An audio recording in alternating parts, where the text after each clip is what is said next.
Tonight on Texas News Channel, robberies have flooded West Campus. A UT staff member dies of COVID-19. And a follow-up on the Red River rivalry this past weekend. You're watching Texas News Channel, your leader for live, local UT coverage.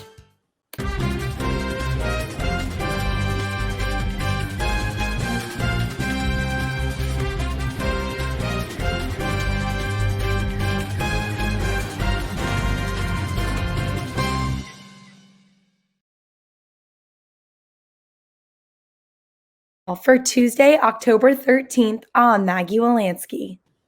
And I'm Kelsey Leffingwell. Thank you for joining us tonight. Serious crimes took place last week in West Campus. TNC's Alexa Sherries investigates the situation. Armed robbery and home invasion were reported happening in West Campus last week. UT students were notified Thursday morning about the cluster of crimes. 2 armed men broke into a housing complex in West Campus while students were asleep. The students were held at gunpoint and one was struck on the face with a gun. Another incident involves a female UT student who was walking at night when she was robbed while held at gunpoint. The Austin Police Department has stated that the suspects could be targeting female UT students walking alone at night. We have partnered with the Texas Sunshines and Master Janelle Smith from Austin, and we're holding self-defense classes for male and female students. Our next one is next Friday. Governor Greg Abbott says he has plans to increase DPS presence around the UT campus. Safe horns and parents involved with speaking out against the crime at UT are continuing to urge an increased police presence in the campus area to protect students. Alexa Sherry, Texas News Channel.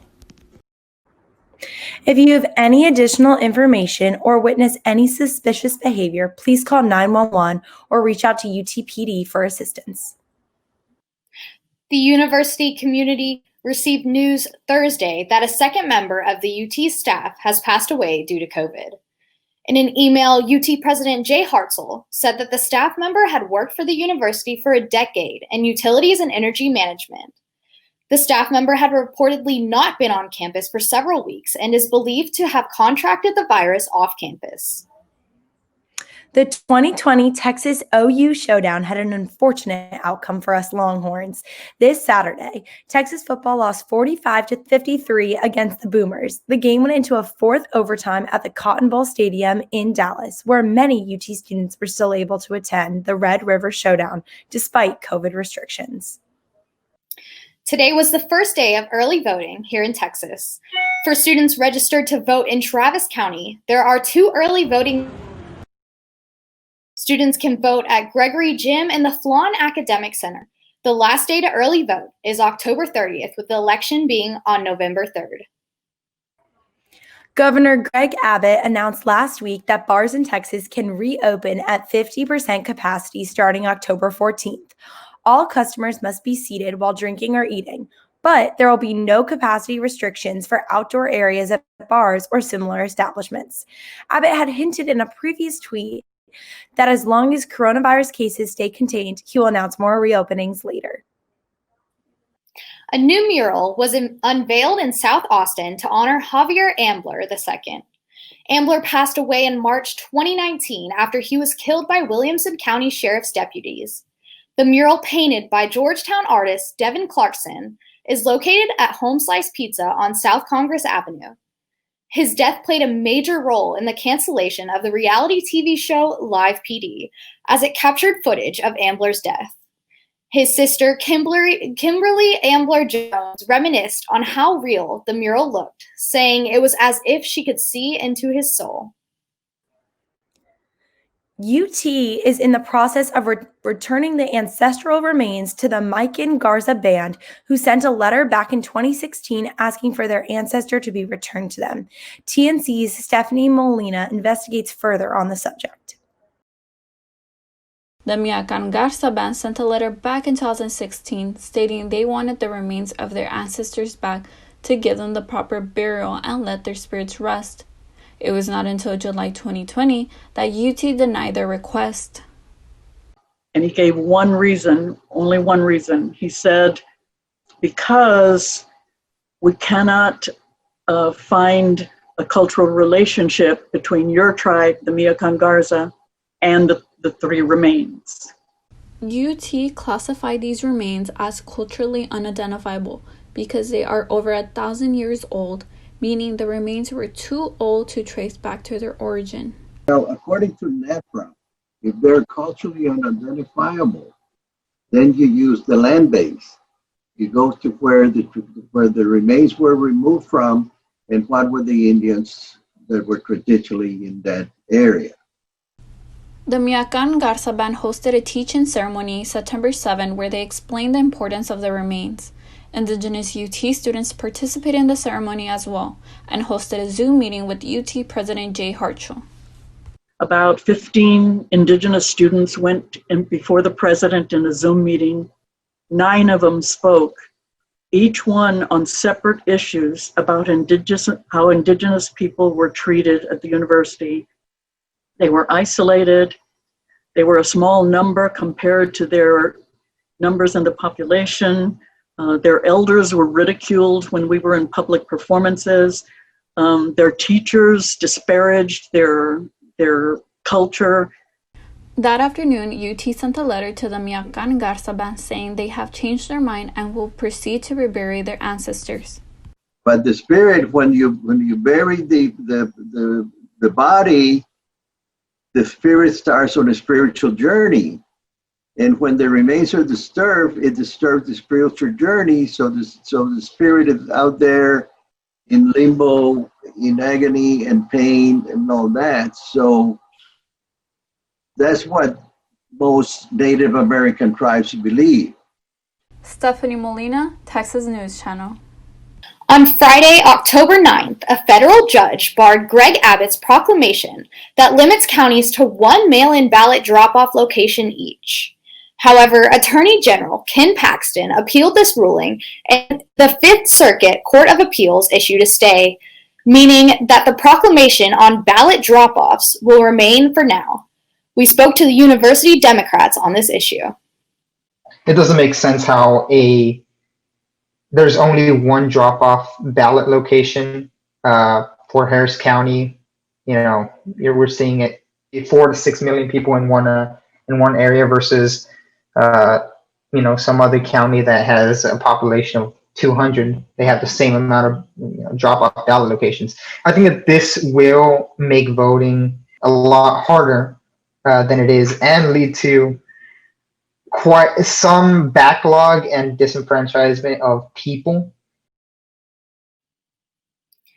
Our reporter also reached out to the Young Conservatives, but no one was available to comment. Texas's Senate race between incumbent Republican John Cornyn and Democratic challenger M.J. Heger continued to heat up with the debate on Friday. Among the issues the two discussed were race, policing, the Supreme Court, and the pandemic. A recent poll by UT and the Texas Tribune had Heger trailing Cornyn by 8 points. There has been a trend towards more and more politicized rhetoric. In addition to this, politics in general has become more polarized. Gallup has reported seeing the greatest divisions between Republican and Democrat responses that they have ever measured. To find out some of the underlying causes behind America's biggest divisions, join us next week for a special report called America, a Divided Nation. Coming up on Texas News Channel, Josh Fowler will be bringing you up to date on the world of business. So stay tuned, and we will catch you after the break. Welcome back to Texas News Channel. After many talks about the progress of the stimulus package, President Trump is now urging Congress to pass a new stimulus package, which accounted for the stock market ending positive last week. As for some major recent economic events, the demand for steel is expected to rise and meet social, economic, and welfare needs. In other news, Hurricane Delta dealt the largest blow to offshore energy production in 15 years, according to Yahoo Finance. And an update on the S&P 500. The index has been on an incline since last week, peaking at 3,477 points on Friday. A Black and Latinx majority-owned bank garnered tens of thousands of account requests in under a day of opening. Greenwood, co-founded by Ryan Glover and Michael "Killer Mike" Rinder, aims primarily to support Black-owned businesses in underserved communities. The name comes from the famous Greenwood district in Tulsa that had an affluent and thriving Black community before it was destroyed almost 100 years ago. The pair hope to give these opportunities back to Black and Latinx people that have been systemically discriminated against. The parent company of Fortnite, Epic Games, has officially ended their contract with Apple. Apple has also removed Fortnite from their App Store and will not allow Epic Games to release new games through the length of the trial over Fortnite trying to bypass Apple's payment service for in-app purchases. The federal judge for the case has heard both Apple and Epic Games and has recommended a jury trial to settle the case in July.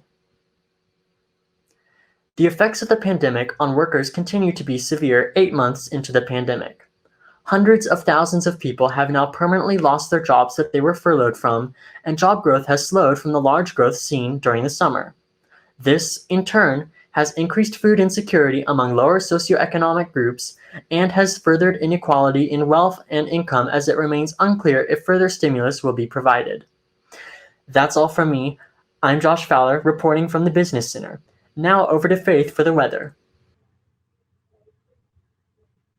Hurricane Delta, a Category 2 hurricane, hit Louisiana on Friday evening.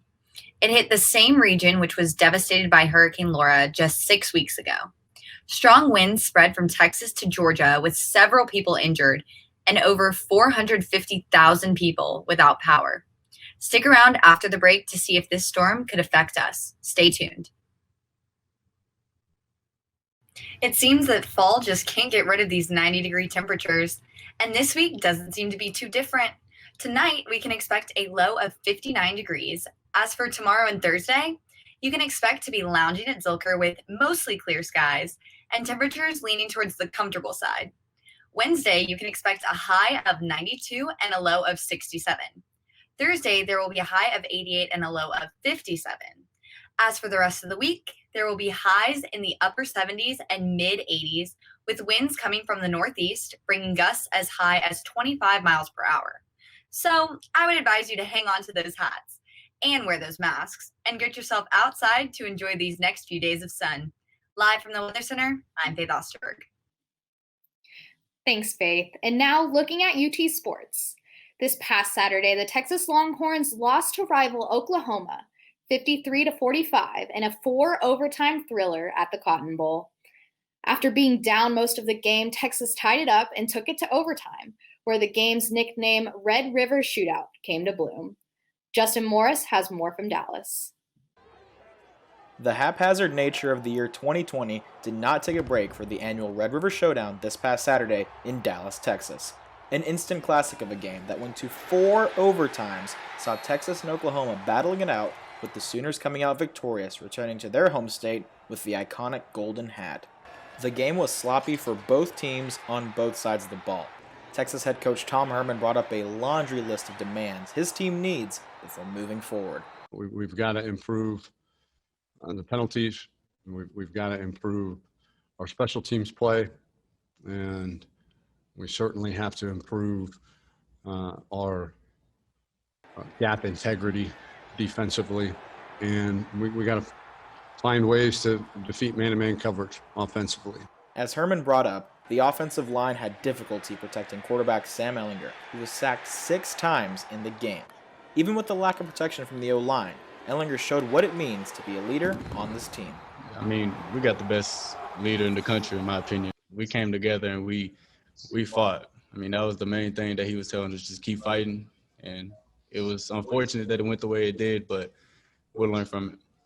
Ehlinger's leadership excelled in the fourth quarter, with Texas down by 14 with 5 minutes left.